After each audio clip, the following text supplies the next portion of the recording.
Bonjour à toutes et à tous, bienvenue à ce webinaire de la mobilité durable. Je suis Fadila Hamas, pour ceux qui ne me connaissent pas, en charge de la promotion de la RSE auprès des entreprises du territoire de GPSO pour l'agence économique Seine-Ouest Entreprises et Emploi.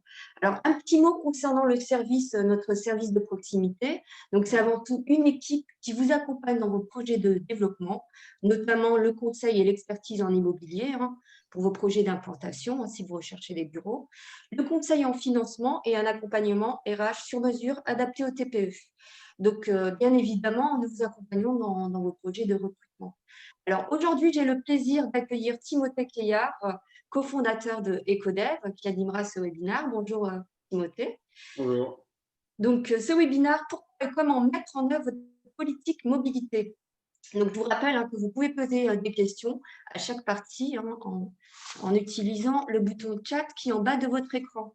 Je te laisse la parole, Timothée. Merci Fadila, merci pour l'invitation. Bonjour à tous. Donc effectivement, on va essayer de tenir sur un délai d'1 heure.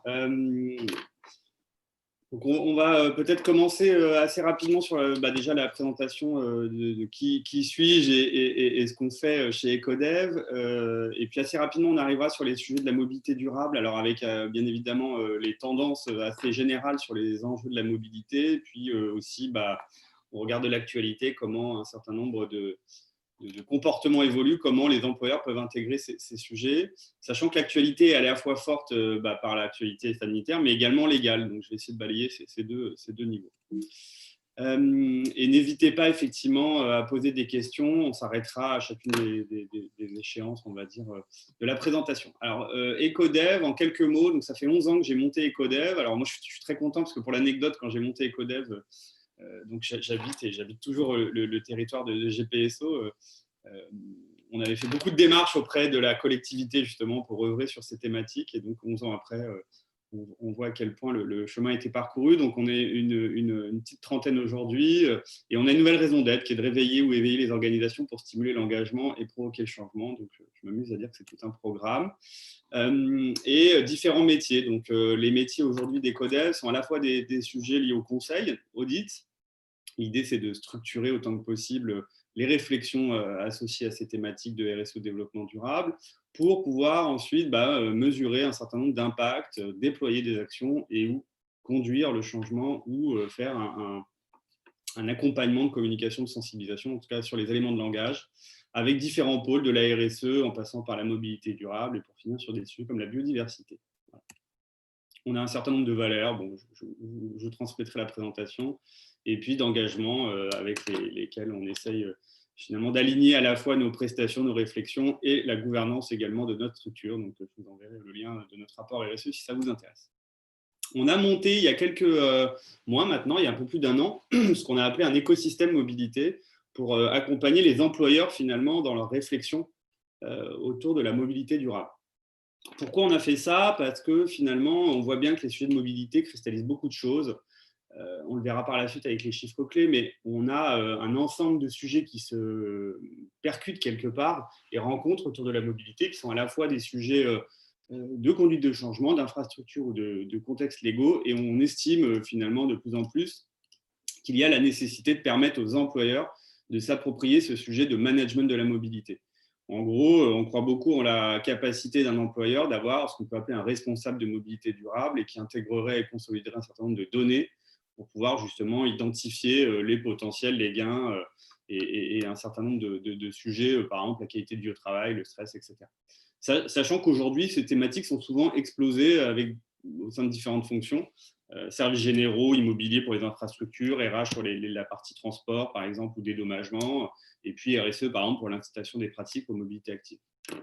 Et donc, l'idée, c'est de s'approprier ce management qui est aujourd'hui très peu, voire très mal, voire pas fait du tout.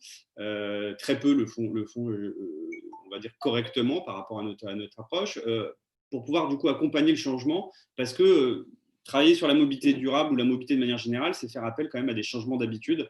Et ça, c'est le plus compliqué en fait. C'est un peu comme tous les sujets de la RSE. Les solutions magiques n'existent pas et changer les habitudes, c'est assez contraignant. Pour ensuite valoriser les solutions et travailler sur une démarche d'innovation responsable ou de sobriété, puisque au regard de nos enjeux climatique énergétique, on ne peut plus se permettre, on va dire, de faire n'importe comment cette transition. On aide les employeurs à identifier des solutions, on les aide à comprendre les problèmes, à offrir une visibilité, à bénéficier des retours terrain ou des conditions de réussite et mesurer les impacts socio-économiques. Je passe rapidement, il y a un certain nombre de prestations d'accompagnement. Bon, voilà, je ne vais pas rentrer dans le détail, mais ça passe aussi bien de webinars que de séances de pitch, que de formation, de livres blancs. Il y a un certain nombre d'acteurs qui nous ont fait confiance.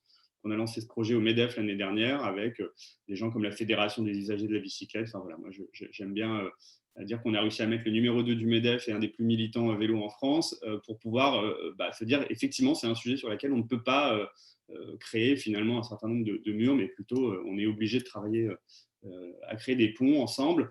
Et puis on a un certain nombre de faits ou de démarches qu'on a réalisées cette année avec probablement le sujet qui a le plus fonctionné, c'est les webinars. Mais il y a deux actualités que je peux mettre en avant.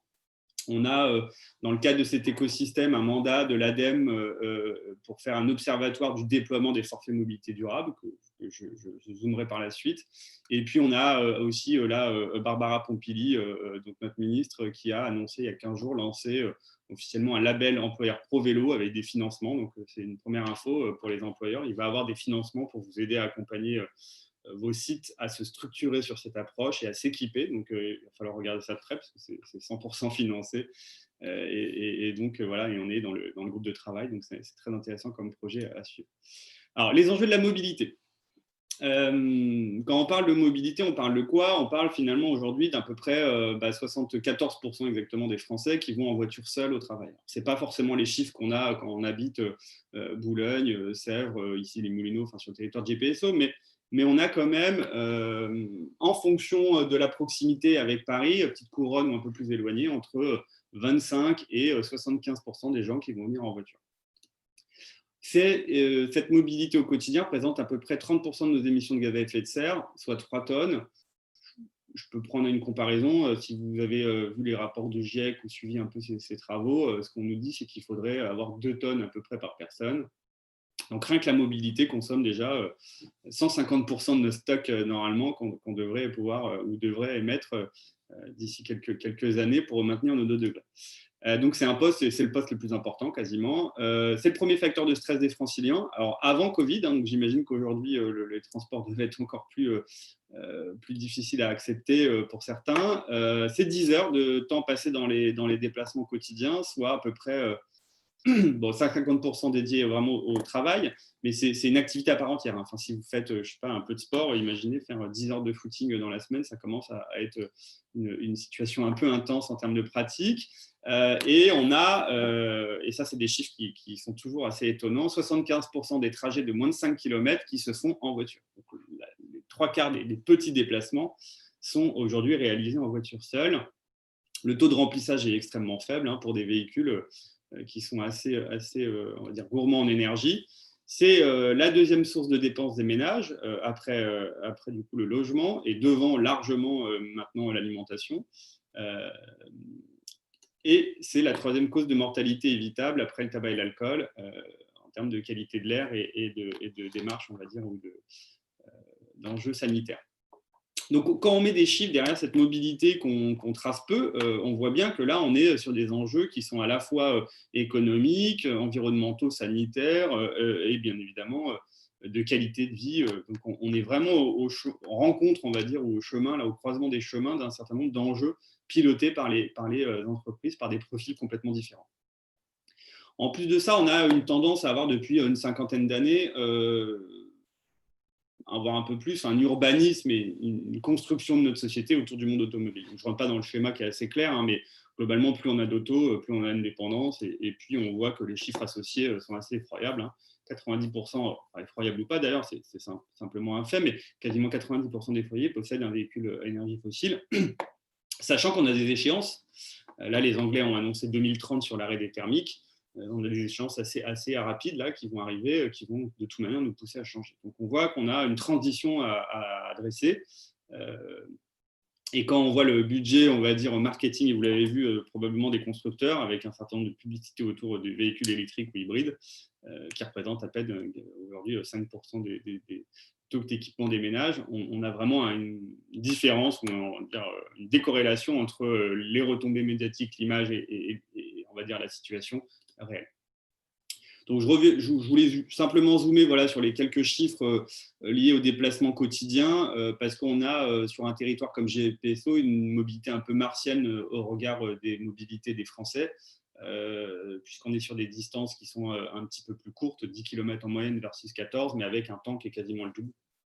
Donc, on se déplace sur des longueurs moindres, mais plus de temps, et on le voit sur les parts modales en bas sur le graphique, là, le bleu foncé, une part modale qui est assez différente, puisqu'on a la majorité des gens qui se déplaçaient avant Covid en transport en commun sur la petite couronne, à peu près 50%, alors que c'est assez différent en province, puisqu'on est à peine 10%. Dans tous les cas, ce qu'on voit, c'est que l'optimisation est assez forte, ou en tout cas le potentiel d'optimisation est assez élevé.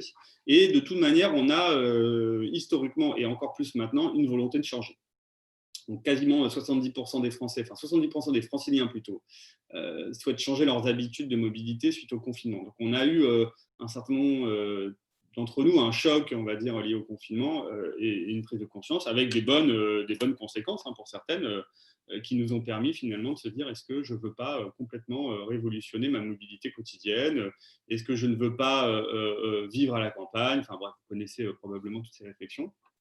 Et on voit qu'on a eu une augmentation, par exemple, de la pratique du vélo de l'ordre de 30% d'une année sur l'autre. Donc, en cette période-là, hivernale, enfin presque hivernale, ou automnale en tout cas, on a 27 à 35% en fonction des territoires d'usage du vélo comparé à l'année dernière. Et ça tient malgré ce que certains peuvent imaginer, qui est un peu de froid et un peu de pluie freinerait les élans. Pour le moment, ce n'est pas le cas. Donc voilà sur le contexte.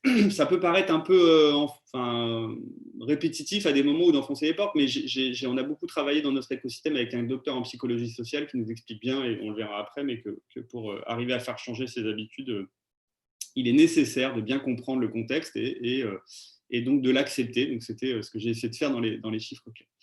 Donc le contexte légal, et là on va peut-être un peu plus s'arrêter parce qu'au-delà des enjeux théoriques, on a des enjeux beaucoup plus rationnels, pragmatiques pour les employeurs, avec une loi qui est arrivée. Je vous ai passé l'historique des lois, mais on va dire que les lois liées à la qualité de l'air et à la mobilité, c'est des lois qui datent des années 90 via la loi LOR, qui a sorti des structures comme Air Paris pour contrôler ces sujets. Je suis pas revenu dessus, mais on a à peu près une petite trentaine de jours sur la région parisienne où on est au-dessus des seuils et un tiers du temps où l'OMS nous dit que la qualité de l'air est nocive finalement. Et donc, on a eu, depuis les années 90, un certain nombre de lois qui ont aidé les employeurs finalement ou contraint les employeurs à traiter le sujet. C'est resté assez confidentiel, peu sanctionné, peu contrôlé, pour celles qui étaient sanctionnantes. Et donc, du coup, on voit que ça faisait 10 ans, là, voire un peu plus, qu'on attendait une loi beaucoup plus structurante sur la mobilité avec une vision moyen et long terme. Donc, ce qui est arrivé avec la loi d'orientation des mobilités. Comme vous le voyez, les objectifs sont assez macro. Hein. C'est définir finalement des nouvelles politiques sur les déplacements, les interconnexions avec l'Europe, travailler sur la transition énergétique, mieux accorder finalement les politiques de mobilité avec la réalité du territoire. Enfin, voilà, on est sur différents enjeux assez macro. Il faut se dire que ces objectifs de la LOM, c'est aussi donc, du coup d'assurer notre compatibilité avec les enjeux climatiques. Et si la LOM s'applique parfaitement, on arriverait à réduire d'environ 37% nos empreintes environnementales, voire un peu plus, d'ici 2050, avec des échéances à 2030 ou 2040, ce qui est 2 fois moins que ce que le GIEC nous propose ou nous demande de faire pour atteindre les objectifs des accords de Paris. Donc on voit que même une loi très structurante et assez ambitieuse est largement en dessous de ce qu'il faudrait faire. Donc c'est une des raisons qui nous pousse finalement à faire ce type de webinaire et d'expliquer effectivement quels sont les impacts pour les employeurs. J'ai ressorti dans cette loi extrêmement touffue 4 sujets qui concernent les employeurs, qui sont la décarbonation des véhicules. Donc, vous avez un certain nombre d'échéances qui arrivent. Hein. Les véhicules à très faible émission pour les VTFE en 2030, qui vont être une part très importante des flottes et ou des usages dans un certain nombre d'agglomérations. Donc, on a cette transition, donc c'est le sujet des vignettes critères, hein, qui sont un peu ou pas connus ou pas contrôlés, mais qui vont arriver, on va dire, de manière beaucoup plus contraignante, parce qu'on est censé, en tout cas, c'est ce que la loi nous dit, avoir des contrôles équivalents de péage urbain, ce genre de choses, avec des échéances à quelques années. On a aussi donc, le zéro thermique en 2040. Donc les Anglais nous sont passés devant en annonçant 2030. Vous prenez le Canada, c'est 2035. Enfin, voilà. Donc on est, quand on dit zéro thermique en 2040, zéro thermique vendu, on se dit c'est trop ambitieux, la France est folle et très écolo, mais en fait, quand on regarde d'autres pays, on est même en retard par rapport aux ambitions d'autres pays. Donc, c'est intéressant d'avoir un peu ce recul. Donc, il y a le verdissement des flottes aussi, qui est un point important quand même pour tous ceux qui ont des flottes de plus de 100 véhicules pour anticiper, parce que du coup, c'est souvent des leasings qui sont sur des durées de 2 à 3 ans. Et on a dès 2021 des échéances avec 10% du parc pour les entreprises privées, 30% pour les collectivités, et c'est même 50% pour toutes les structures ministérielles, par exemple, dès maintenant. Donc on a la volonté, en tout cas étatique, de pouvoir structurer au mieux le sujet de la flotte électrique et de pousser clairement les utilisateurs à avoir une voiture électrique. Il y a un lobby ou des démarches parallèles sur l'hydrogène qui arrivent de plus en plus, mais qui historiquement était un peu plus marginalisé, mais qui va arriver également. Donc on n'a pas que l'électrique qui arrive en force, on va dire. Il y a l'évolution des infrastructures aussi. Il y a 100 000 points de recharge en 2022 en tant qu'objectif, versus 27 000 aujourd'hui, je regarde à peu près les derniers comptages. Des évolutions sur les surfaces de places de parking de vélo également. Tout ça, du coup, sont normalement dans les mains, entre les mains, quelque part, d'une partie des propriétaires ou des employeurs. Et on a le déploiement de nouvelles politiques pour les maires et les agglomérations, et ça, c'est assez intéressant aussi, parce que vous avez 311 communes, et toutes celles de plus de 100 000 habitants, qui sont obligées de travailler sur les ZFE, donc c'est les zones à faible émission. Ce que ça veut dire, c'est que des maires, des préfets ou des présidents de région ou d'agglo vont pousser fortement à faire évoluer la circulation et les réglementations dans certaines zones extrêmement polluées, comme les centres urbains, avec une interdiction totale de certains véhicules thermiques ou des limitations de vitesse ou des limitations de modèle. Et ça, c'est l'Europe qui nous pousse énormément, puisque si je prends un chiffre, on a deux aujourd'hui, enfin un peu plus, mais historiquement, on va dire début 2020, on n'avait que 2 agglomérations, 2 villes qui étaient rentrées dans ce fonctionnement, Grenoble et Paris, alors qu'à l'échelle européenne, vous en aviez un peu plus de 200, 250 de mémoire à peu près. Peu importe le chiffre de toute manière précis, c'est l'ordre de grandeur, c'est-à-dire qu'on avait vraiment deux villes comparées à l'effectif qu'on avait en Europe, comparé aux autres pays, c'était assez ridicule. Donc ça fait déjà 5-6 ans que l'Europe nous tombe dessus sur le sujet en nous disant vous êtes mauvais, on sait que ça marche, on sait que ça réduit les enjeux sanitaires et ça améliore la qualité de l'air, donc penchez-vous sur le sujet précisément jusqu'à ce qu'on arrive à des amendes qui nous ont poussé à intégrer cette réglementation dans la loi. On a par la suite aussi, dans la loi d'orientation des mobilités, un sujet lié à l'intégration, et c'est peut-être ça qui vous concerne le plus en tant qu'employeur, l'intégration de la mobilité dans un nouveau thème lié aux négociations annuelles obligatoires, donc dans les NAO. Donc aujourd'hui, toutes les entreprises de plus de 50 salariés ayant au moins un représentant, enfin un délégué du personnel, est obligée d'intégrer ce nouveau thème, donc c'est le thème 8, au même titre que l'égalité professionnelle, la qualité de vie au travail ou les rémunérations. Le contenu de l'accord est censé travailler sur la réduction des coûts, et ça, c'est la révolution jaune, je ne sais pas, en tout cas la manifestation des Gilets jaunes et le mouvement qui a amené ce sujet finalement sur la table des législateurs. Et donc, on est passé finalement d'un sujet très environnemental et très écolo de manière générale, si je simplifie, à une dynamique beaucoup plus RH, qualité de vie au travail, marque employeur. Donc ça, c'est un vrai virage qui est extrêmement positif pour nous, parce qu'on voit qu'on continue à avoir cette thématique environnementale, bien évidemment, puisque je pense que ça y est, la bascule a été faite dans la tête des Français en termes de prise de conscience et d'enjeu et de volonté de changer. Et on se retrouve du coup avec une bascule qui fait que ça enrichit un peu les débats. Et on a tout le sujet de l'organisation de travail, la prise en charge des frais, des incitations à l'usage qui apparaît de plus en plus dans nos réflexions.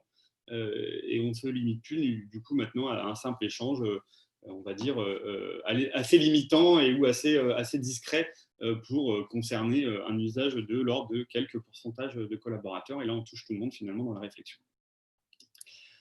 Donc, les négociations obligatoires, donc c'est pour quelle entreprise? Pour toutes les entreprises, comme je le disais, d'au moins 50 salariés avec un délégué syndical qui emploie du coup au moins 50 personnes sur le même site. Et donc, c'est à préparer de manière récurrente et à suivre dans le temps entre du coup, les profils direction RH et les délégués, les délégués syndicaux. Hop là, pardon. Si jamais l'entreprise n'arrive pas à se mettre d'accord avec cette réflexion ou cette volonté d'avoir un accord sur la mobilité, alors bien évidemment c'est unilatéral, c'est-à-dire que si la direction ne souhaite pas trancher, ne souhaite pas acter ou ne souhaite pas, on va dire, déployer d'action, elle reste décideuse quelque part, mais on voit bien que la loi l'anticipait, cette situation d'accord un peu stérile, et donc du coup annonce que l'employeur est obligé, en cas de non-accord, de mettre en place ce qu'ils ont appelé un plan de mobilité employeur. Avant, ça s'appelait les plans de déplacement. Bon, ça change assez rapidement ces noms. Et globalement, la méthodologie est toujours la même. Je la balayerai juste après parce que c'est un point quand même important pour aider à structurer les réflexions au sein des employeurs. Donc, on a la promotion d'usages alternatifs à la voiture seule et toutes les finalement méthodes et moyens qui arrivent à cet objectif qui est de réduire l'usage de la voiture seule, qui est le mode le plus impactant en termes d'empreinte environnementale, surtout sur les voitures thermiques. On a la nécessité d'évaluer du coup les enjeux, les potentiels et mettre en place des moyens pour y arriver. Les préfets d'ailleurs, je ne l'ai pas précisé, dans le contexte réglementaire, mais il y a une réglementation aussi locale, régionale, qu'on appelle les plans de protection de l'atmosphère, qui, elles, continuent à vivre en parallèle de la LOM pour certaines régions, dont la région Île-de-France. Ce qui n'est pas le cas, par exemple, pour la Bretagne ou d'autres, mais pour l'Île-de-France, vous avez la nécessité et l'obligation, ça a été annoncé en janvier 2019, de mettre à jour tous les ans les plans d'action et les moyens que vous mettez en œuvre pour arriver justement à ces objectifs de mobilité plus responsable ou plus durable. Peu d'employeurs le font, mais en tout cas, c'est une situation qui existe et qui, normalement, est à reporter à votre autorité organisatrice de la mobilité, ce qu'on appelle Île-de-France Mobilité, pour pouvoir justement consolider ces données et structurer du coup ensuite les aménagements. Donc c'est un peu lourd comme sujet, mais le contexte légal est quand même important. Donc les plans de mobilité, donc les objectifs des plans de mobilité, c'est d'améliorer la mobilité des salariés, réduire son empreinte environnementale, optimiser l'efficacité. Enfin, je ne vais pas revenir dessus, mais on voit bien qu'on a assez bien structuré, enfin en tout cas le contexte légal a assez bien structuré l'approche, avec un certain nombre d'écueils peut-être, mais en tout cas qui pose le cadre et qui aide, je pense, un certain nombre d'employeurs à appréhender le sujet, puisque c'était des thématiques qui étaient souvent, voire pour beaucoup, jamais traitées dans une politique RH, on va dire, ou de management au quotidien. Timothée, nous avons quelques questions. Vas-y. Alors, donc, nous avons une question de Jean-Yves Max de l'APEC qui parlait justement du vélo, qui représente trop peu de déplacements. Donc, il pose la question, quid de notre réseau de pistes cyclables? Deuxième question de Paul Risbourd sur le gouvernement qui ont toujours les intentions, mais la concertation et les moyens sont assez insuffisants. Je te laisse en fait lire un peu toutes les remarques de Paul Risbourd sur le gouvernement. Donc, ça me semble en fait assez pertinent. Alors, sur le sujet des pistes cyclables, c'est toujours le sujet de l'œuf ou la poule, c'est-à-dire est-ce que mettre en place un certain nombre d'infrastructures va augmenter l'usage ou est-ce que c'est l'usage qui va amener à ce que les infrastructures évoluent? Ce qu'on constate, c'est que effectivement, un des freins annoncés chez beaucoup sur la pratique du vélo, c'est dangereux, les infrastructures ne sont pas suffisantes, donc je ne le fais pas. Donc c'est vrai que ça peut être un argument recevable. Après, dans les usages et dans les faits, on voit aujourd'hui que ce n'est pas les infrastructures qui fait forcément bondir l'usage. Et on le voit aujourd'hui, ce qui a fait exploser l'usage, ce n'est pas le fait d'avoir mis des pistes temporaires, même si ça aide et ça rend plus confortable, c'est clairement le fait qu'il y a eu une désintérêt, on va dire, désaffection des transports en commun, et les gens se sont dit, il faut absolument que je trouve un autre moyen. Et le vélo est un geste barrière, finalement, par définition, puisqu'on est tout seul et qu'on garde un certain nombre de distances. Donc voilà, donc en fait, on s'aperçoit quand même que c'est plus l'usage qui amène à ce que les infrastructures soient adaptées et mettre en place des infrastructures sans avoir analysé l'usage, ça amène des infrastructures qui sont déceptives pour beaucoup. Et on l'a vu avec les aménagements temporaires, qui vont probablement pour beaucoup devenir très permanents. Je peux faire une petite parenthèse au passage, mais c'est vrai qu'on a un certain nombre de villes qui sont hyper actives sur le sujet. Des départements aussi hyperactifs et d'autres un peu moins. Donc, en parenthèse, sans vouloir être trop dans la critique, mais on voit que typiquement Sèvres, ici les Moulineaux, d'autres ont travaillé. Boulogne un peu moins, et du coup, j'avais alpagué un peu la collectivité ou le territoire boulonnais pour comprendre. Mais on voit qu'on est du coup sur des réflexions. Est-ce qu'on met en place des aménagements au risque de décevoir parce que pas adaptés, ou est-ce qu'on fait l'inverse? Ce qui est intéressant, c'est qu'on voit qu'en Australie ou dans d'autres pays, plus le Danemark aussi ou la Hollande, qui sont assez exemplaires sur le vélo, plus on a d'usagers, moins on a d'accidents et moins on a de problématiques d'infrastructure. Donc en fait, oui, il faut des infrastructures adaptées, oui, il faut sécuriser, bien évidemment, mais là, on va avoir une problématique assez structurelle qui est liée à l'espace public. Donc, c'est forcément au détriment d'autres usages, la voiture en particulier. Et donc là, il y a une problématique d'acceptabilité de conduite de changement qui fait que ça peut être contre-productif dans un certain cas d'imposer des infrastructures sans les avoir concertées, ce qui a été le cas là d'ailleurs en déconfinement. Mais donc oui, les pistes, c'est essentiel, bien évidemment. Mais j'ai envie de dire que le civisme et l'éducation autour du vélo est peut-être plus important parce que vous avez beau mettre des pistes cyclables, et c'est ce qui se passe beaucoup, si les gens se garent dessus, si les stationnements passagers sont en plein milieu, ça amène beaucoup de quiproquos en fait en termes d'usage. Donc il y a quand même la nécessité de mettre des infrastructures, mais pas que. Sur l'autre partie, l'autre question, Fadila, je vais essayer de regarder, mais j'ai pas. J'ai pas le détail, donc du coup, et puis comme j'ai entendu dire que c'était quand même un sujet sur le gouvernement, donc on rentre dans une démarche très polémique, j'imagine. Je ne sais pas si tu écoutes, il y a une question précise ou si c'est des commentaires sur lesquels il faudrait y répondre. Alors, c'est des commentaires, hein, donc ils parlent en fait que le gouvernement en fait s'est déconnecté des réalités, mais la contrainte n'est pas la bonne méthode. C'est toujours sur les employeurs que les contraintes et les obligations et les coûts tombent. Aujourd'hui, les gens ont tendance à s'éloigner des centres-villes pour gagner en qualité de vie, et on continue à croire que le vélo est la seule solution. Quand les gens soudainement découvrent la nouvelle mobilité, on voit comme à Paris l'anarchie que cela crée, car ils sont dépassés. Donc, intervention Alors, de Paul Risbourg. Il y a plein de choses dans la remarque. Bon, déjà, effectivement, l'étalement urbain est pas né d'hier. Hein. Vous prenez les chiffres de gens qui vont travailler dans leur commune ou à moins de 3 km dans les années 50, on était quasiment à 80% des gens. Aujourd'hui, vous avez 80% des gens qui sortent de leur commune pour aller travailler. Donc, on a eu une inversion totale. Elle est liée à quoi? Elle est liée à une politique de mobilité assez intense, avec des prix finalement du kilomètre parcouru en voiture qui ont chuté des années 50 aux années 2000. Donc les gens, effectivement, de manière générale, s'étalent sur des zones comme l'Île-de-France de plus en plus, et c'est lié à l'augmentation de la population de manière générale. 3% d'effectifs en plus sur la région Île-de-France depuis 20 ans, tous les ans. Donc effectivement, il faut bien loger ces gens-là, et la volonté d'avoir un pavillon est de plus en plus importante. Donc ça, c'est un état de fait. C'est une stratégie d'urbanisme, une stratégie politique. Bon, voilà, on ne peut pas remettre en cause finalement ce fait, même si on pourrait se dire que ça a été une vision pas forcément très pertinente au regard des enjeux actuels. Après, il ne faut pas, je pense, confondre, dire il y a une volonté de faire du vélo à Paris et uniquement à Paris. Il y a un plan national. Hein. Le plan national, c'est passé de 3 à 9% d'ici 2024 en termes d'usage et 12% d'ici 2030. Donc on a une politique assez incitative nationale et qui concerne 75% des trajets, j'ai mis le chiffre, de moins de 5 km sont faits en voiture. Donc, je ne sais pas si vous imaginez, mais 75% des trajets qu'on fait aujourd'hui en France, qui font moins de 5 km, sont en voiture seule. Là, on a un vivier d'optimisation énergétique, environnementale ou sanitaire, parce que prendre son vélo, c'est une espérance de vie, c'est faire un peu d'activité, c'est 2,5 années d'espérance de vie en plus en moyenne, c'est 3 à 9% de productivité annoncée par le MEDEF. Donc, clairement, on a un gain qui est énorme.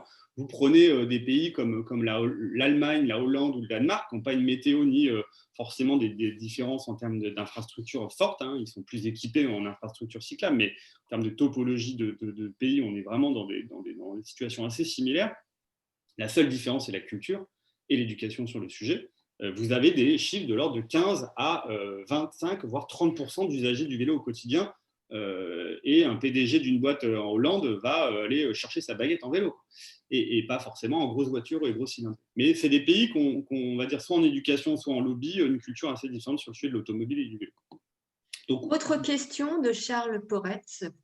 Bon, comment lever les freins en entreprise pour favoriser l'usage du vélo? Question de risque perçu, politique, véhicule de fonction. Ouais, je reviendrai dessus, mais je finis juste sur le sujet du vélo parce que c'est un point effectivement important. Il n'y a pas que le vélo, effectivement, mais les alternatives à la voiture seule sont assez nombreuses. Et le potentiel finalement de gain sur le vélo, il est le plus important. Et moi, je reste assez convaincu de manière générale que ce n'est pas un sujet uniquement de bobos parisiens pour faire un certain nombre de plans de mobilité et d'analyse sur tout le territoire français et sur un certain nombre d'entreprises. On voit que quand on fait une géolocalisation des collaborateurs et qu'on regarde le potentiel, il est assez important un peu partout sur le territoire. Donc, bien évidemment, ce n'est pas la panacée et ça concernera pas tout le monde. Mais si on passe de 3% à 15%, on aura quand même un certain nombre de conséquences positives et passer de 3 à 15%, ce n'est pas révolutionnaire, mais c'est probablement le vivier de progression et d'amélioration qu'on a le plus simple sous la main en termes d'investissement de manière générale, parce que les routes existent et les routes qui fonctionnent pour les voitures, à part les grandes autoroutes, fonctionnent aussi pour les vélos. Alors pour répondre à la question de Charles, bonjour au passage, comment lever les freins pour les entreprises? Alors, il y a plein de façons de voir les choses. En tout cas, ce qui est sûr, c'est que, et je sais que Charles œuvre beaucoup sur cette thématique, qui est de traiter effectivement les questions du risque ou les freins, qui sont souvent les mêmes dans les entreprises. C'est l'accidentologie, ça va être la crainte à différents usages, ça va être la capacité à le faire toute l'année, ça va être aussi la peur du vol, par exemple. Donc ça, moi j'ai tendance à dire qu'il faut objectiver ces craintes et il faut les traiter de manière structurée. Il y a un certain nombre de moments clés, on va dire, dans l'année où on a des informations et des données, des bilans sur l'accidentologie, la sécurité routière fait des campagnes sur le sujet, les employeurs ont aussi des moments clés justement où ils peuvent travailler sur ces thématiques et essayer d'avoir tout simplement à objectiver, parce que quand on regarde effectivement l'anarchie qu'on peut peut-être considérer finalement sur l'usage du vélo, elle n'est pas si anarchique que ça et elle n'est pas aussi dramatique que ce que beaucoup annoncent. On peut reprendre des chiffres clés, mais sur la région parisienne, en tout cas sur Paris, intramuros, quand vous avez une dizaine d'accidents mortels sur la pratique du vélo, vous êtes sur des chiffres à peu près maximum qu'on a pu constater. Alors peut-être qu'effectivement, en déconfinement, on a eu un boom qui fait qu'on a eu un peu plus d'usage et de néo, on va dire, cyclistes qui ont besoin de se former et d'être accompagnés. Et c'est là où l'employeur a un rôle qui est de former, sensibiliser, mettre en place des mesures. Et je fais souvent une comparaison, ça ne vient pas à l'esprit d'un employeur de laisser une voiture de fonction, qu'elle est pneus sous-gonflés, dire à la personne de y aller sans mettre sa ceinture et par exemple, après un apéro, quoi. Donc c'est exactement pareil sur le vélo. C'est de la responsabilité de l'employeur, ça va le devenir de plus en plus, de s'occuper finalement de ces déplacements. Alors on peut dire oui, les employeurs ont plus de contraintes, tout repose sur les entreprises, etc. Après, il y a les petites entreprises, les PME, les grandes entreprises. Elles n'ont pas toutes les moyens, pas toutes les mêmes, on va dire, nécessités de bouger les lignes en interne. Et là, c'est toujours pareil, c'est compliqué. Moi, ce que je vois, c'est que beaucoup d'entreprises, finalement, sont proactives et volontaires parce qu'elles y voient leur intérêt. Elles sont pas uniquement, elles perçoivent pas uniquement ça comme une contrainte, mais plutôt comme une opportunité d'attirer des jeunes talents et d'être en phase avec les attentes d'un certain nombre de nouveaux collaborateurs parce que vous êtes sur le territoire GPSO, proposer par défaut une voiture de fonction à un jeune cadre qui a fait des belles études et qui a plusieurs opportunités d'embauche, dans maintenant une majorité des cas, ce n'est pas forcément un argument recevable en termes d'attractivité. Donc, je vais passer et continuer. Donc, il y a un outil qui est extrêmement intéressant qui vient d'arriver, qui s'appelle donc le forfait mobilité durable, qui est un des nouvelles outils que les employeurs peuvent avoir, qui est donc exonéré d'impôts et cotisations de charges sociales, et qui aussi arrive dans la poche du salarié sans forcément avoir de taxes, on va dire, en termes de revenus. Donc, 1 euro versé, c'est 1 euro qui arrive dans la poche de l'employeur, donc là, du salarié. Donc là, on a un sujet pouvoir d'achat. Et à quoi servent ces 500 euros? Elles servent à valoriser et financer l'usage des modes les plus responsables. Donc, les pratiques de mode actif comme le vélo, bien évidemment, le sujet des transports en commun est également compris, le covoiturage, l'autopartage sur certains types de véhicules, type hybride ou électrique, et les engins déplacement personnel, ce qu'ils appellent les EDP, et même les scooters en libre service qu'on a sur la région parisienne en free floating. L'année prochaine, 1er janvier 2022, du coup, ça va aller jusqu'à l'usage des trottinettes en propriété, parce que là, c'est uniquement en free floating et pas en propriété, mais ça va évoluer. Donc ça, c'est un outil qui est intéressant parce que il est arrivé, il a été poussé beaucoup sur le sujet aussi des gilets jaunes, hein, pour le pouvoir d'achat, pour aider et accompagner un peu cette transition ou à minima valoriser. Donc, comment ça fonctionne? Vous avez, alors là, c'est un peu sauté, mais globalement, vous aviez historiquement un certain nombre de capacités à rembourser les frais de carburant, l'alimentation électrique, etc., avec des montants plafonnés. Aujourd'hui, donc, du coup, tout ça est quelque part compris dans le même outil.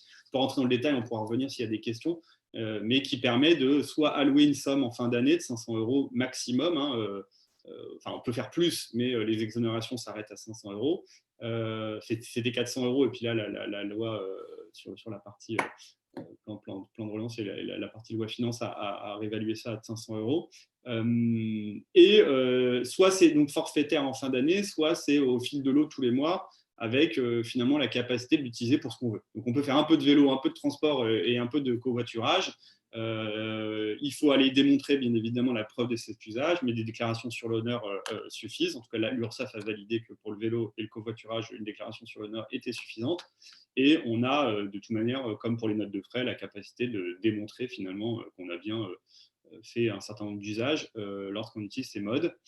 Et associé à ça, je vois que de toute manière, l'actualité est assez forte. Vous avez aujourd'hui une évolution donc liée aux enjeux sanitaires, avec une pratique du télétravail qui s'est intensifiée. Alors, c'était marrant parce qu'il y a encore quelques années, quand on parlait d'intensifier la pratique du télétravail pour certaines populations, à peu près 40% des Français, 60% ne peuvent pas télétravailler constamment, c'était souvent perçu par les DRH comme quelque chose d'impossible. Donc on nous disait, mais passer de 1 à 2 jours, c'est pas possible, ou 2 jours et demi, 3 jours. Je dis, en fonction de la population, c'est recevable, en fonction du management, du métier, il y a quand même un certain nombre de personnes chez vous qui le demandent de toute manière.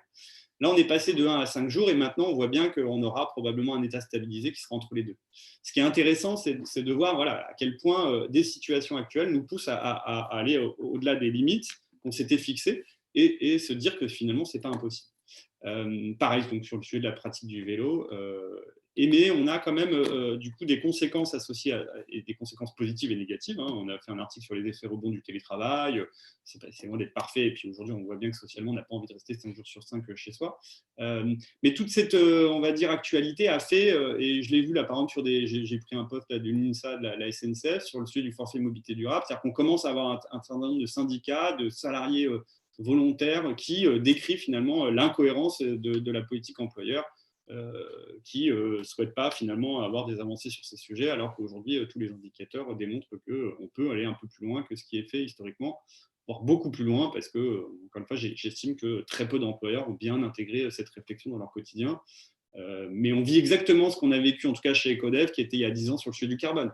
C'est-à-dire qu'il y a plus de 10 ans, quand on commençait sur le sujet du carbone, beaucoup d'employeurs nous disaient mais ce n'est pas un sujet, et de toute manière, ce n'est pas une obligation et on n'a pas d'intérêt à le faire. Aujourd'hui, on voit bien que le sujet de l'empreinte carbone est devenu, pour beaucoup d'entreprises, et bien heureusement, complètement intégré dans leur pilotage, avec plus ou moins, on va dire encore une fois, de fiabilité, mais pour beaucoup avec une réelle volonté d'agir. Donc voilà sur cette partie législative. Mais pour conclure, j'ai envie de dire, au-delà de la contrainte légale, je pense qu'il y a des nouveaux outils qu'il faut regarder de près. Il y a le sujet des négociations annuelles obligatoires qui, de toute manière, aident à avoir un dialogue social et aident à avoir une amélioration des conditions de travail qui, généralement, est plutôt bien perçue. Voilà, souvent, les directions ont un peu de mal finalement à financer un certain nombre d'usages. Là, finalement, fiscalement, c'est intéressant. Alors, bon, la difficulté, c'est qu'on est en contraction économique avec la situation crise économique actuelle, mais on voit que ça laisse des perspectives quand même intéressantes. Et de toute manière, que ce soit les syndicats ou les salariés, poussent énormément sur ces sujets. Donc voilà, je vais regarder parce que du coup, je vois qu'il y a des petites choses qui s'animent sur mon ordinateur, mais je vais regarder effectivement en parallèle s'il y a des questions. En tout cas, Fadila, n'hésite pas. Alors, il y a une question, c'est pourquoi prétendez-vous que ce soit une obligation des entreprises en fait, si vous prenez le texte de loi, on vous dit aujourd'hui, vous êtes obligé d'intégrer dans les négociations annuelles obligatoires la mobilité. Et le thème est à traiter comme les autres thèmes. Et ça, bien évidemment, c'est si vous êtes plus de 50 et que vous avez un délégué du personnel, mais c'est une obligation légale. Quand vous prenez le plan de protection de l'atmosphère, je pourrais envoyer les décrets, mais vous avez des décrets qui l'imposent, qui vous disent en tant qu'employeur, vous êtes obligé de, par exemple, à chaque fois que vous allez avoir un pic de pollution, d'informer vos collaborateurs sur le sujet, leur mettre à disposition des outils pour minimiser l'usage de la voiture. Donc nous, on disait il y a déjà quelques années, la veille d'un pic de pollution, mettez tout le monde en télétravail. On nous rétorquait que c'était impossible, aujourd'hui on le fait. Donc voilà, après la difficulté, effectivement, c'est que ces lois sont peu connues. Voilà. Donc on peut débattre avec Paul si jamais j'ai mal compris la question, mais... alors, les employeurs payent déjà des mutuelles, des tickets, des restos, les cartes restaurants. Il faut en sus, en plus, peut-être payer pour les vélos perso. C'est absurde et excessif. Bon, si jamais on pourra discuter en parallèle, mais voilà, je pense que là, la question amène une réponse assez évidente. Il suffit de regarder finalement les données autour de la pratique et les conséquences et les bénéfices. Quand vous avez aujourd'hui 1 euro investi dans des infrastructures autoroutières, routières, ou qui vont agir autour de l'automobile de manière générale, vous avez un retour en termes de PIB qui est beaucoup moins qu'1 euro investi pour le vélo. Je vais juste prendre les enjeux de sanitaires. Donc non, je ne pense pas que ce soit absurde de travailler sur ces sujets. Et les pays qui le font, qui sont plus avancés, sont souvent cités comme des pays exemplaires par rapport aux politiques françaises. Donc voilà. Quel est votre constat sur le covoiturage domicile-travail qui semble ne pas décoller? Clairement, le covoiturage domicile-travail, c'est un des points, c'est le Saint Graal, je dis en mobilité. Vous n'avez pas une entreprise d'ailleurs qui fait du covoiturage domicile-travail, qui est une entreprise qui a un modèle économique rentable. Donc en fait, on voit bien que la matrice est très compliquée à percer. Bon, le covoiturage augmente en usage tous les ans pour une raison qui est une raison économique. C'est le mode de transport, la voiture seule, le plus coûteux. Et donc, du coup, comme vous avez finalement une incapacité à faire une forte croissance dans notre pays et donc à répartir mieux les richesses économiques, vous avez par définition, avec le prix du carburant, par exemple, ou le nombre de kilomètres qui s'allonge, la nécessité de finalement mieux redistribuer cette énergie et ces euros quelque part liés au déplacement. Donc le covoiturage augmente. Nous, quand on a commencé, on était sur des chiffres de 0,2, 0,5% dans les entreprises de pratique. Aujourd'hui, on arrive à des chiffres de 1 à 2%. Voilà. Mais c'est tellement... donc on pourrait dire que ça a fait 200, 300, 500% de croissance en 10 ans, mais effectivement, c'est très symbolique parce que le chiffre final est tout petit. Et dans des zones comme GPSO ou la région Île-de-France, en plus, on a des transports en commun, on l'a vu sur les chiffres, on a des alternatives avec le free floating, de manière générale, l'autopartage ou autre, qui fait que le covoiturage est moins visible qu'en zone rurale où 90% des gens prennent leur voiture seule. Et puis, on pourrait avoir des horaires peut-être moins étalés que sur des régions comme les grandes agglomérations. Donc, je pense qu'une des raisons, c'est effectivement que la pratique est plus diluée, qu'il y a beaucoup d'opérateurs et beaucoup d'actualités sur le sujet, avec beaucoup d'effets d'annonce, et beaucoup d'entreprises se sont lancées en se disant mais tout ça pour ça, donc j'ai investi tant et j'avais tel outil qui était le meilleur du monde, mais ça ne concerne que 37 personnes sur mon site qu'on en 2000, donc forcément c'est très déceptif. Après, il y a la registre de preuves de covoiturage, une start-up d'État qui s'est lancée il y a quelques mois maintenant sur le sujet de la consolidation des données. Vous avez aussi la région Île-de-France avec Île-de-France Mobilité qui a beaucoup travaillé à consolider les différents opérateurs. Donc, vous avez des outils type application smartphone qui permettent d'avoir un peu plus de pratique. Donc, on a aujourd'hui des outils qui arrivent. Je pense que le covoiturage explosera quand la fiscalité associée peut-être sera un peu plus attractive, que les autorités organisatrices de la mobilité, ce qui est fait en région Île-de-France, mais intégrera peut-être plus cette pratique dans son pass, on va dire, transport, et qu'on aura un marché un peu plus structuré. Et pourquoi, finalement, la question est pertinente, c'est parce que ça fait appel à des changements de comportement, des changements d'habitude. Et là, en fait, c'est pas technologique et c'est pas fiscal, c'est vraiment cognitif. Changer ses habitudes et être avec quelqu'un dans sa voiture le matin, régulièrement ou que ce soit tous les jours une voiture différente, une personne différente ou une voiture différente, c'est vraiment un changement de mentalité et ça met très longtemps. Et aujourd'hui, on l'a bien vu sur, par exemple, l'interdiction de fumer dans les restaurants ou dans les bars. Tout le monde savait que ce n'était pas bon, mais il a fallu une loi pour que finalement, assez rapidement, les choses changent. Donc c'est pareil, je pense, sur ce type de pratique. Quand on commencera à mesurer beaucoup plus les effets et les co-bénéfices, peut-être que demain, la législation évoluera et que là, la pratique augmentera. Et c'est un sujet à part entière. Donc voilà, je ne sais pas s'il y a d'autres questions, je suis en train de regarder en parallèle. Alors, je ne conteste pas les constats et les besoins de préserver la nature, mais c'est toujours sur les employeurs que ces coûts et contraintes pèsent. Il y a peut-être d'autres moyens, d'autres méthodes. Bon, après, c'est toujours pareil. Je suis la législation depuis plus d'11 ans sur les sujets environnementaux. Et si je faisais une colonne contrainte pour les collectivités et contrainte pour les employeurs, je ne suis pas sûr que la colonne employeur serait la plus complète. Ce qui est sûr, c'est que les employeurs ont beaucoup effectivement, d'enjeux de veille juridique parce qu'il y a beaucoup de réglementations. Après, bon, voilà, on ne va pas trop rentrer dans le débat. Je ne suis pas législateur. Mais effectivement, là où je pourrais peut-être abonder dans votre sens pour ne pas trop être dans la confrontation directe, c'est qu'un certain nombre de textes de loi sont mal expliqués, mal écrits et ont du mal à être intégrés de manière opérationnelle. Et donc, c'est ce qu'on va essayer de présenter dans comment définir finalement une politique de mobilité durable. Donc, les enjeux, vous les avez eus pour la mobilité pour les employeurs, ce n'est pas uniquement un enjeu finalement environnemental, sauver la nature ou écologique de manière générale. On est vraiment sur des sujets de productivité, de rentabilité.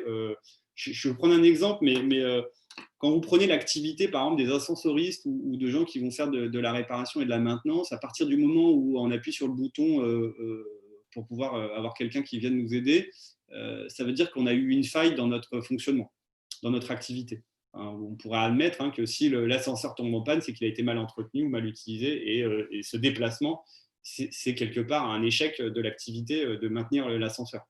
Donc en fait, moi je pose souvent la question de savoir pourquoi on fait ces déplacements, quelle est la raison finalement, et quand j'entends les réponses, je ne veux pas dire qu'elles ne sont pas justifiées, mais qu'il y en a un certain nombre qui sont complètement liés à des réflexes et qui sont du coup peut-être à remettre en cause. Et la période actuelle nous l'a démontré. C'est-à-dire que c'est ça qui est assez génial dans la période actuelle, c'est qu'on a une démonstration sur le fait qu'un certain nombre de déplacements et donc de consommation d'énergie fossile. 90% de notre mobilité dépend du pétrole ou des énergies fossiles de manière générale. C'est encore une fois, je répète, mais plus d'un tiers de notre empreinte environnementale. Et dans une grande majorité de ces déplacements, on s'aperçoit qu'ils ne sont pas si nécessaires que ça et que c'est souvent une conséquence liée à, pour moi, un dysfonctionnement dans notre process, on va dire, d'activité économique.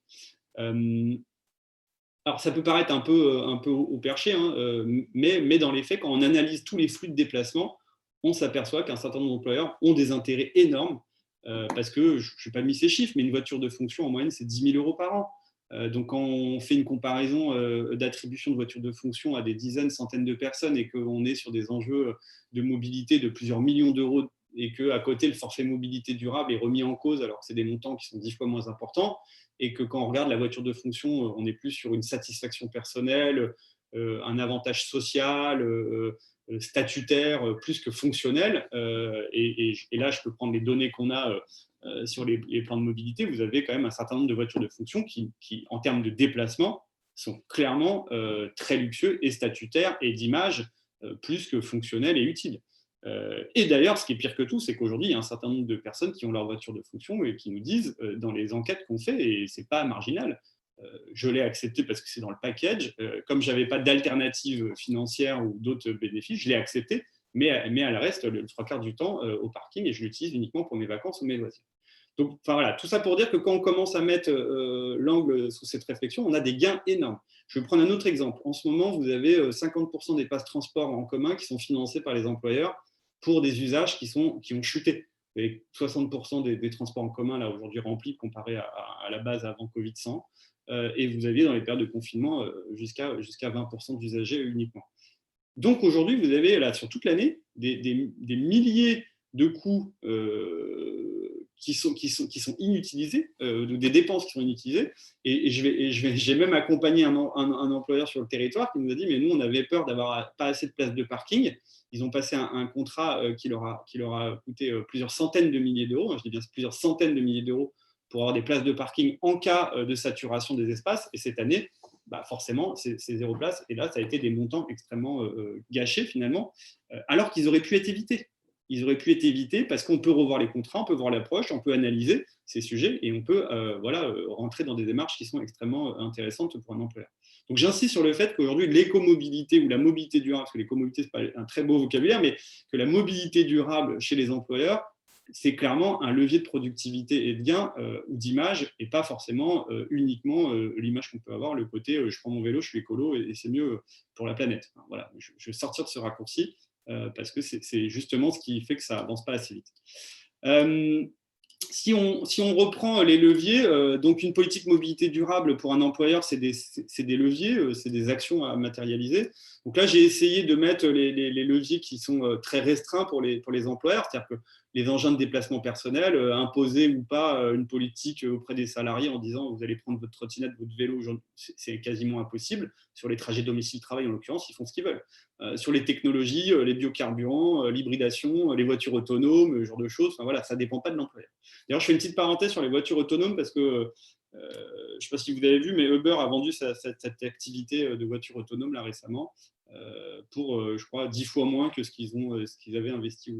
Voilà, ils ont jeté l'éponge en disant finalement, on ne va pas y arriver. Donc, ils ont cédé cette activité. Alors qu'il y a quelques années, c'est vrai que c'était les débats qu'on avait avec un certain nombre d'employeurs sur justement ces nouvelles technologies qui allaient nous sauver notre mobilité de demain. Force est de constater que finalement, ça va être pas aussi simple que ça. Et donc, du coup, on a un certain nombre, par exemple, de leviers sur les infrastructures, par exemple, des transports en commun, enfin, en tout cas, l'usage, le covoiturage, l'éco-conduite. Enfin, voilà. J'ai essayé de mettre les quelques modes sur lesquels vous pourriez avoir la mainmise. La méthodologie générale, et on arrive un peu au cœur du sujet, mais sur la fin également. En fait, donc, un accompagnement ou une démarche de mobilité durable doit s'appuyer sur des étapes clés et sur une trame de fond qui est la conduite de changement, la communication, la sensibilisation, puisque du coup, on peut avoir différents angles. On peut se considérer être l'employeur bas carbone, on peut se considérer être l'employeur le plus attractif sur un site, le plus, on va dire, qualité de vie ou le plus sportif. Enfin voilà, on peut avoir des angles assez différents en termes d'approche. Vous prenez certains assureurs, je vais prendre Allianz qui a beaucoup misé par exemple sur les micro-mobilités urbaines. Donc vous avez un certain nombre d'assureurs d'ailleurs qui aujourd'hui financent et incitent énormément l'usage des vélos, des trottinettes, etc. Donc j'imagine que s'ils le font, ils ont bien regardé les chiffres, l'accidentologie et le gain, on va dire pour eux en termes de productivité ou de finance. Donc s'ils le font, c'est qu'ils sont pas, enfin, vous pouvez imaginer que les assureurs ne sont pas fous sur ces sujets. Donc c'est bien qu'il y a des intérêts. Après, ça amène un certain nombre de responsabilités, ces sujets. Effectivement, de formation, d'accompagnement, de changement. Et là, on passe beaucoup par des ateliers de concertation, on passe beaucoup par des projets d'innovation, de co-construction. Et c'est un point qui est important parce que si on ne comprend pas que c'est sur la durée, puisqu'on fait appel à des changements d'habitude, on loupe l'exercice et vaut mieux 1% tous les mois ou 1% tous les ans d'augmentation sur une stratégie à 3-5 ans que vouloir faire un coup de poing à un moment donné qui peut retomber comme un scoop. Donc ça, c'est la base. Ça paraît peut-être simple et évident, et on peut dire que j'enfonce des portes ouvertes à vous le dire, mais encore une fois, quand on challenge et quand on est sollicité, on s'aperçoit quand même que ces réflexions ne sont pas très abouties dans une grande majorité des cas. Ensuite, donc, après, c'est assez mécanique, mais vous avez une phase préparatoire, des objectifs, un rétro-planning, une stratégie de communication. Enfin voilà, ça devient un vrai sujet d'entreprise avec des étapes de données quantitatives. Je géolocalise, j'étudie l'accessibilité, j'analyse vraiment de manière assez large avec des données quantitatives et qualitatives, j'insiste, parce que dire je suis à moins de 5 km, donc je peux prendre mon vélo, ce n'est pas aussi simple que ça. On pourrait avoir des problématiques physiques qui font qu'on ne pourrait peut-être pas pratiquer le vélo, par exemple, ou il peut y avoir des sujets de rupture d'infrastructures qui font peur à certains. Enfin, voilà. Donc, ce n'est pas aussi simple que de dire c'est uniquement des données on va dire, quantitative. Et c'est pour ça qu'il y a l'étude des pratiques et des besoins ensuite qui est quand même importante, et qui serait à faire, à mon sens, tous les ans ou 2 ans, qui est d'étudier, d'analyser, de demander comment les gens viennent, pourquoi. Et déjà, rien que de poser la question et d'avoir les données, c'est un premier point de changement de comportement. C'est avoir conscience de pourquoi on fait ça de cette manière. C'est déjà la réflexion de se dire, est-ce que je ne la remettrai pas en cause, et pas que sous la contrainte. Quand on a des grèves, des ruptures de carburant ou je sais pas, un contrôle technique à faire, c'est là où on se dit, mais comment je vais faire? Et là, on redevient créatif. Et je prends l'exemple d'un docteur en psychologie sociale, Xavier Briouat, qui a fait une thèse sur les changements de comportement quotidiens. Pendant plusieurs années, il s'est cassé la tête à interviewer des gens et comprendre pourquoi ils faisaient ci, pourquoi ils faisaient ça, et sur la région Île-de-France. Et sur ces interviews, il nous disait, mais plus de 80% des gens que j'interviewe nous donnent des raisons de déplacement qui ne sont pas pragmatiques et qui ne sont pas justifiées. Exemple, je prends ma voiture parce que c'est plus rapide, je ne veux pas faire ci parce que j'ai peur de ça. Et il nous disait, mais c'est fou parce que j'avais beau sortir les outils de géologue ou des outils de cartographie ou d'itinéraire en disant, mais regardez, à pied, en vélo, ou tout simplement en transport en commun, c'est plus rapide en fait que ce que vous faites au quotidien. Et donc les raisons sont souvent non objectives. Je vais vous prendre un autre exemple, mais parce que les chiffres sont assez effroyables sur notre territoire. Aujourd'hui, les voitures les plus vendues sur un territoire comme les Hauts-de-Seine, c'est les SUV. Quasiment 3/4 des immatriculations, c'est plus de 58%, je crois, à peu près. Alors qu'on sait que les SUV, finalement, c'est ce qui a plombé l'empreinte carbone européen de l'automobile en année 2018 et 2019. On sait aussi que les SUV, c'est les véhicules qui tuent le plus, parce qu'ils sont plus hauts et quand ils percutent un piéton ou un cycliste ou n'importe qui, c'est beaucoup plus impactant que d'autres véhicules qui ont des pare-chocs beaucoup plus bas. Donc, c'est plutôt les hanches, les organes vitaux qui sont touchés, alors que les jambes prennent, on va dire, sur les véhicules plus bas, etc., etc. Et quand vous regardez les courbes de rentabilité des automobilistes ou des constructeurs, clairement, vous avez plein de véhicules qui sont vendus, qui sont peu rentables, et puis vous avez les SUV qui font augmenter la marge à fond de ces constructeurs. Et effectivement, aujourd'hui, et pourquoi les gens achètent des SUV? En fait, on est dans l'irrationnel, on est dans l'esthétisme, on est dans le sentiment de sécurité, et on est aussi tout simplement dans la capacité de notre cerveau à analyser un certain nombre de critères. Et puisque vous avez à peu près, un peu moins de 50% des budgets publicitaires qui sont consacrés au monde de l'automobile, en tout cas en valeur, pas en temps, mais en valeur, en montant, vous avez là, quelque part, 10, 20, 30 ans de politique publicitaire autour de l'automobile qui nous a conditionnés, nous, Français particulièrement, d'ailleurs, pas que, mais les Américains ou d'autres aussi, parce qu'on est un pays de constructeurs, on est un pays avec beaucoup de constructeurs automobiles, et que l'automobile, moi, je ne suis pas contre du tout, c'est un super moyen de locomotion qui est hyper intéressant et qui est fascinant d'ailleurs pour certains. Il suffit de regarder les enfants avec les petites voitures. Donc voilà, l'idée, ce n'est pas d'être contre la voiture, c'est juste de poser la question de savoir si l'usage qu'on en fait aujourd'hui, pas tous les usages, mais un certain nombre d'usages, est vraiment adapté à nos enjeux. Et clairement, la réponse est non. Mais voilà, l'idée, ce n'est pas de dire faut être contre la voiture, c'est plutôt faut accompagner cette transition parce que la voiture aujourd'hui a des conséquences qu'on a du mal à cerner. Et donc, du coup, tout ça pour finir sur réaliser des rapports, des analyses de plans d'action et des suivis avec des indicateurs, donc définir une feuille de route avec des objectifs de report modaux. Voilà, donc c'est aujourd'hui, je ne sais pas si vous avez des objectifs en tant qu'employeur, qui est combien de cyclistes vous voulez avoir en pourcentage d'ici 1 an, 2 ans, 3 ans, combien vous voulez avoir de gens en autopartage. On a vu que le contexte légal, d'ailleurs, donnait des indicateurs sur le sujet, mais c'est souvent une question.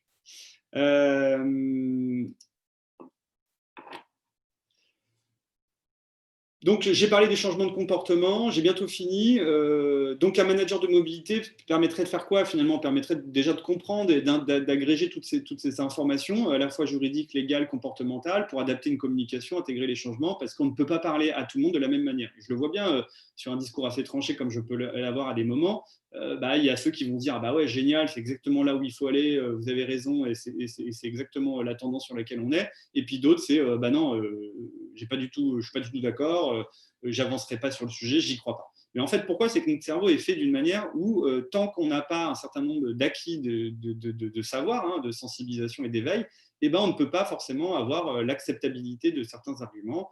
Et donc, je prends l'exemple toujours du vélo, parce que c'est très d'actualité, et puis c'est encore une fois un bon moyen de traiter quand même beaucoup d'objections.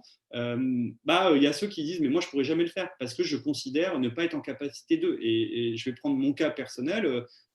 Avant de monter Ecodev, voiture de fonction par défaut, donc la voiture était un moyen de transport assez confortable, parce que peu coûteux, voire gratuit, parce que quand vous avez une place de parking, c'est très simple de sortir de chez soi, de faire 3 mètres, de prendre votre voiture et d'aller.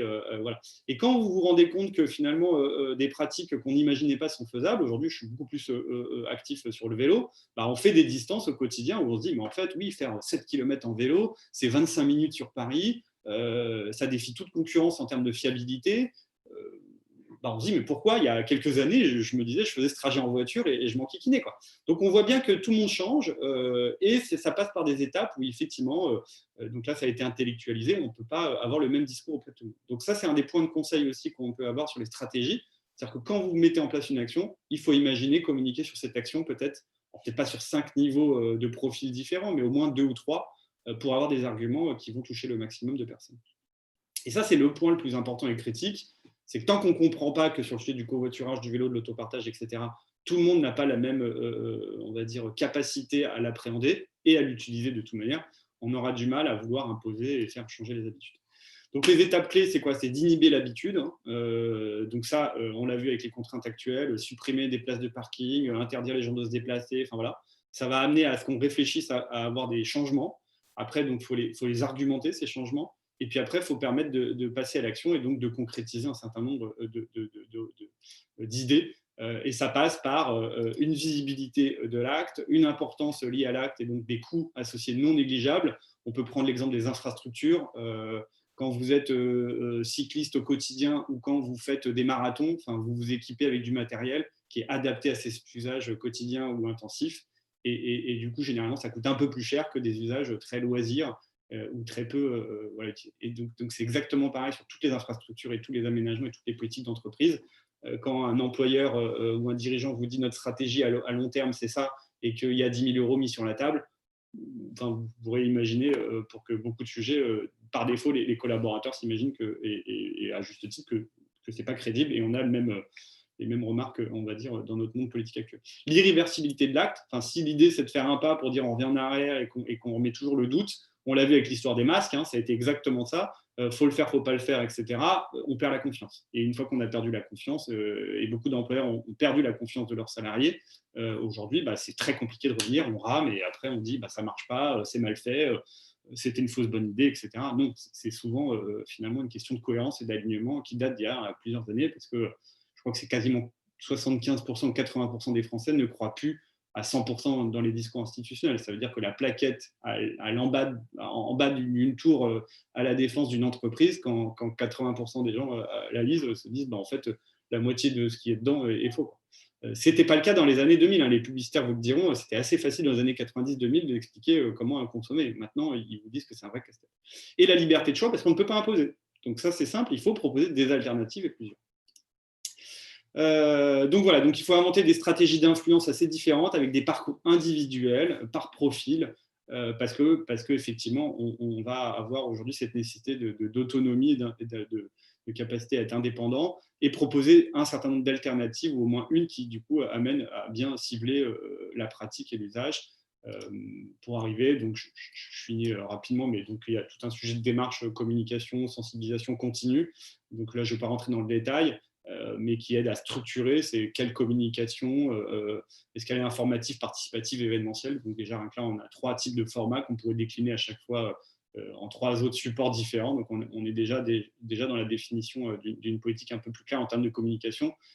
Et souvent, moi, je me bats contre la communication, c'est j'envoie un mail ou une newsletter.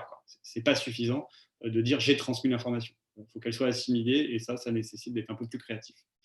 Donc les stratégies, finalement, c'est tout d'abord d'éviter de diminuer les déplacements motorisés, donc mettre en place une gouvernance qui dit est-ce que je remets en cause ces déplacements et si oui, pourquoi Et l'histoire du télétravail avec la situation actuelle a été un bon exemple qui démontre qu'on peut le faire de manière plus intensive, même si on ne peut peut-être pas maintenir la situation actuelle et elle n'est pas souhaitable. Il faut transférer du coup et accroître les modes les moins énergivores, hein, les modes finalement plus respectueux d'un certain nombre de critères. Il faut améliorer l'offre, hein, bien évidemment, et améliorer l'efficacité de manière générale des usages, l'efficacité énergétique par exemple aussi des véhicules, accompagner donc les acteurs pour s'approprier un management de la mobilité, il faut les former, sensibiliser, éduquer, enfin, ça ne s'impose pas. Donc c'est tout le travail qu'on essaie de faire aussi, et structurer du coup des réelles politiques. Aujourd'hui, je ne sais pas si vous avez une réelle politique au sujet des usages du vélo. Est-ce que vous avez une réelle politique aujourd'hui associée à tous les fonctionnements des trottinettes, par exemple? C'est un territoire GPSO qui est concerné par ces usages. Et ce qui est assez marrant, c'est quand on questionne, on voit bien que souvent on nous dit ah, mais nous, on n'a pas clarifié le point, sauf que maintenant, les gens le font. Donc, il faut clarifier quand même, c'est quoi la responsabilité et le droit de devoir. On a même des politiques qui disent qu'il ne faut pas prendre de 2 roues motorisées sur les trajets professionnels ou autres. Et on a les membres de la direction qui vont avoir le taxi-moto par réflexe, alors que leur politique voyage l'interdit. Donc, on a aussi des incohérences qui me poussent à dire qu'effectivement, il faut déployer une politique plus structurée, plus visible et plus claire pour arriver à aligner, on va dire, nos enjeux. Et j'avais pris un exemple sur le vélo, mais je ne vais pas revenir, je pense que vous avez bien compris. Mais le vélo, c'est tout un monde, comme l'autopartage, c'est potentiellement tout un monde où tous ces sujets, parce qu'on est à la fois sur des sujets de travailler en collaboration avec différents métiers qui n'étaient peut-être pas amenés à partager ces sujets, avec des incitations, des déploiements. Ça peut être des vélos classiques, vélos électriques, des vélos de fonction, des vélos en partage. Ça peut être les Véligo, qui sont les outils de la région Île-de-France, qui permettent justement d'initier la pratique à moindre coût. Ça peut être des infrastructures, ça doit être aussi des organisations d'événements. Un employeur, d'ailleurs, aujourd'hui, s'il veut clarifier sa politique vélo, un des points les plus importants, c'est, et Charles pourra en témoigner, mais c'est de clarifier les politiques sécuritaires. Donc, est-ce que vous avez formé, proposé des accompagnements, initiés via des e-learning, via des ateliers, etc. Parce que c'est une responsabilité que vous avez en tant qu'employeur. Et non, ce n'est pas que des coûts, c'est aussi beaucoup de gains derrière, donc c'est des retours sur investissement. Et avoir bien évidemment une direction engagée, exemplaire. Je prends l'exemple des voitures de fonction, mais je suis déjà revenu dessus, mais encore une fois, nous, on récupère des données qu'on analyse, donc je ne m'appuie pas sur une perception. Vous avez quand même, j'estime, peut-être la moitié des employeurs qui ont des flottes de véhicules de fonction qui ne sont pas du tout adaptés, qui sont des gains là, on va dire économiques, hein, énormes, et des leviers énormes en termes de gains financiers, parce qu'on parle vite de millions d'euros dépensés pour une minorité des salariés. Et je pense que dans la période actuelle, il serait bon quand même de se pencher sur le sujet.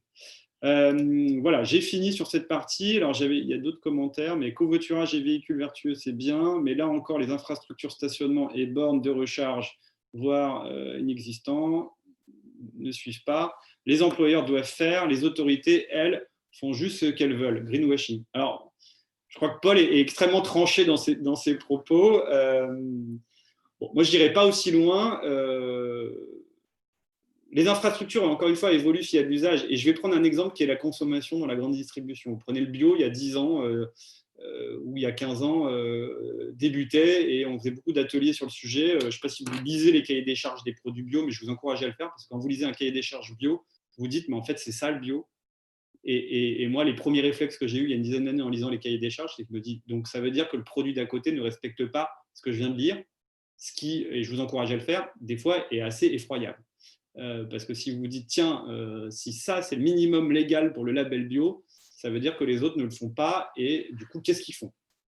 Et là, je vous encourage à regarder, vous ferez votre propre opinion, mais là, du coup, on s'aperçoit que c'est pas si compliqué que ça, et c'est pas, on va dire, ce qu'on peut appeler du greenwashing ou autre. Alors, bien évidemment, on peut rentrer dans la polémique du bio, c'est cher, ça veut dire qu'ils viennent de loin, c'est suremballé, etc. Bon, je ne reviens pas dessus. Mais si vous comparez l'existant et l'historique avant et après ces évolutions, vous vous dites, mais pourquoi et comment je ne l'avais pas fait avant? Et d'ailleurs, si on prend la grande distribution et le bio, c'est le seul endroit où, c'est les seuls étalages qui continuent à avoir de la croissance dans une période où les gens ont de moins en moins envie d'aller dans les grandes distributions et acheter des produits transformés ou industriels. Donc on voit qu'on a le sujet finalement comportemental qui dépend des périodes, parce qu'il y a 10 ans, le bio, c'était vraiment le sujet écolo convaincu. Aujourd'hui, la majorité des Français, et les sondages le démontrent, et leur panier le prouve, veulent et achètent du bio. Pourquoi? Pour des raisons sanitaires avant tout. Et donc ça a des conséquences derrière sur des modèles, des filières qui vont mettre des années, effectivement, peut-être à se transformer. Mais le côté dire c'est tout blanc, c'est tout noir, dire il y a des pratiques c'est bonne, mais d'autres c'est mal, moi je lutte tous les jours parce que l'histoire de la voiture, c'est un bon exemple. Vous prenez une voiture, une voiture, ça peut être un super moyen de transport et un des plus économiques et un des plus écologiques en fonction des pratiques. Si vous prenez une petite voiture très peu motorisée, que vous faites attention à la consommation, que vous avez finalement une conduite éco-citoyenne avec des formations éco-conduite, etc., vous apercevez que par rapport à d'autres modes de transport, c'est peut-être plus intéressant que d'autres. Pour des distances longues. Voilà. Après, pour des distances courtes et pour des trajets quotidiens, clairement, ce n'est pas le mode de transport le plus adapté. Prendre 1 tonne d'œufs pour déplacer une personne sur des distances de 3 km ou 4 km, c'est une hérésie aujourd'hui. Donc voilà, voilà, moi j'aurais tendance à quand même nuancer ces propos. Et moi je rencontre finalement que des employeurs et ou que ce soit d'ailleurs collectivités ou entreprises privées qui essayent de bien faire, qui ont des moyens limités. Mais du coup, je n'ai pas ce clivage qui est de dire il y a ceux qui sont vertueux et ceux qui ne sont pas bons. Je pense que tout le monde sait qu'il faut s'améliorer. Après, il y a ceux qui sont plus avancés que d'autres. Et c'est comment on accompagne ceux qui sont moins avancés à s'appuyer sur ce que les plus avancés ont fait pour éviter les erreurs. Voilà. Mais bon, je commence à être un peu moins, moins catégorique. Bon, voilà, je ne sais pas s'il y a d'autres questions. Moi, j'ai fait le tour. J'ai à peu près tenu les délais, je crois. Je regarde un peu l'historique pour être sûr. Ah oui, quel est votre constat? Donc ça, on l'a fait. Je participe aussi à la commission stationnement et déplacement de Paris et je vois à quel point les maires sont dans le dogmatisme et l'idéologie de ne pas prendre en compte les contraintes de terrain sur les entreprises. Bon, c'est pareil, ça dépend des élus. Par contre, là où je suis assez d'accord, c'est qu'effectivement, le niveau de connaissance et le niveau de cohérence d'un certain nombre d'élus sur ces sujets est assez faible au regard des enjeux. Mais bon, voilà, ça c'est on va dire, un manque de formation, de sensibilisation, ça avance. Mais effectivement, je suis d'accord, il y a un certain nombre d'élus effectivement, qui traitent ces sujets, qui n'ont pas les outils en main pour bien les traiter. Après, voilà, c'est pas pour autant qu'il faut forcément dire tous sont dans cette situation, parce que moi, je vois beaucoup de gens, d'élus qui essaient de bien faire. Et clairement, quand vous démarrez avec 30 ans de réflexes tout auto et des infrastructures autour, et que voilà, tous vos voisins font la même chose, c'est compliqué d'être pionnier. Et on le voit avec la mairie de Paris et les polémiques associées, qui sont d'ailleurs assez drastiques, hein, parce qu'eux vous disent même une voiture électrique, c'est une voiture de trop sur le territoire parisien. Donc effectivement, là, vous avez des clivages. Voilà. Alors, on a aussi une petite intervention de Eric. Alors, c'était Eric Personne. Donc, en GPSO, les places de parking employeurs sont-elles en excès ou en pénurie? Alors, pour GPSO, hein, je prends en fait note de toutes vos questions, puisque nous avons en fait un service mobilité, une direction mobilité, hein, sur le territoire. Donc, je ferai passer en fait ces questions-là, et éventuellement, ils répondront directement via votre mail. Pour peut-être traiter quand même une partie de la réponse, parce que moi, je n'ai pas Ouais. les chiffres GPSO, mais de manière générale sur l'Île-de-France, dès que vous êtes dans Paris et très proche couronne, clairement, il y a une pénurie de places de parking. C'est pour ça que d'ailleurs, c'est un actif financier intéressant depuis quelques années, qui peut devenir encore plus intéressant parce que les plans d'urbanisme et les PLU, les plans d'aménagement, on va dire, territoriaux, sont de plus en plus drastiques. C'est-à-dire que quand vous avez un immeuble il y a 10 ans qui était construit, on avait un taux de parking et de pourcentage de places qui étaient 2, 3, 5, 10 fois, 10 fois plus élevés que ceux d'aujourd'hui. Donc aujourd'hui, vous pouvez avoir des immeubles dans Paris avec des logements qui coûtent 1, 2, 3 millions d'euros et 0 place de parking en dessous, parce que les PLU interdisent ou limitent l'accès de la voiture. Et donc, voilà. Donc, tout ça pour dire que là, nous, on accompagne un certain nombre d'employeurs qui déménagent sur le territoire. Hein, je peux citer des gens comme, on a accompagné des gens comme Nestlé, sur des guides méthodologiques pour Capgemini. Enfin, ça, c'est des gens sur le territoire. On accompagne Boursorama sur le territoire, ou des gens comme Arval, bref, ou Danone, bref, je pourrais en citer plein. Mais ces structures-là qui ont eu des déménagements de sièges sociaux sont passées d'une situation qui était j'ai 257 places de parking et c'était déjà limite à j'en ai 2 fois moins, comment je fais? Donc de toute manière, pour répondre à la question, le contexte juridique et légal fait qu'il y aura de moins en moins de places de parking, en tout cas sur les nouvelles constructions. ce qui fait que j'imagine bien que les autres vont coûter plus cher. Mais en parallèle, il y a une donnée qui est l'usage de la voiture est censé chuter. Et donc, voilà, est-ce que les courbes vont se croiser, se rencontrer, être en parallèle tout le temps? Je ne peux pas vous dire. Mais à date, effectivement, je pense que sur le territoire GPSO, il y a plus de demandes que de places. Alors, je vois qu'il y a d'autres commentaires, mais du coup, merci à tous, bonne fête, génial. Merci aussi, bonne fête de fin d'année, effectivement. Moi, je ne sais pas si Fadila, tu veux conclure. Moi, j'ai fait le tour. Merci en tout cas de votre attention. J'espère que c'était un peu dense et pas trop rapide. En tout cas, voilà, vous avez mes coordonnées, n'hésitez pas. J'ai vu une question, effectivement, combien on était. Alors, je ne sais pas, parce que je n'ai pas le compteur, mais je crois qu'il y avait une quarantaine d'inscrits, alors peut-être un peu moins de présents. Je ne sais pas si c'est des données qu'il fallait d'ailleurs déclarer ou pas, Fadila, j'espère que oui. Oui, tout à fait, oui. Transparent. Et pour le slide ou les supports, bien évidemment, avec grand plaisir, je les transmettrai. Et Fadila, je pense que vous les transmettrez parce que je n'ai pas vos coordonnées, hein, RGPD. Voilà. Et bonjour, pourra-t-on consulter cette présentation ultérieurement? Oui, voilà. Bah, merci en tout cas. J'étais ravi de pouvoir initier un peu cette réflexion. Alors, pour conclure, hein, je vous réponds tout de suite. Hein, je vous enverrai le replay très rapidement et les slides. Donc, Timothée, hein, tu me les transfères. Hein, je ne manquerai pas en fait, de leur envoyer. Merci beaucoup. Merci pour votre participation. Merci Eric Persson. Merci Timothée et Fadila. Hein, je vois en fait, apparaître Timothée et Fadila. Donc, à très bientôt, Timothée, pour Bah une oui, prochaine ok. animation. Hein, depuis le temps que Bonne fin d'année à nous tous. Et connaissons. puis, Bonne fin d'année à tous. Merci. au Bonne revoir. journée. Au revoir.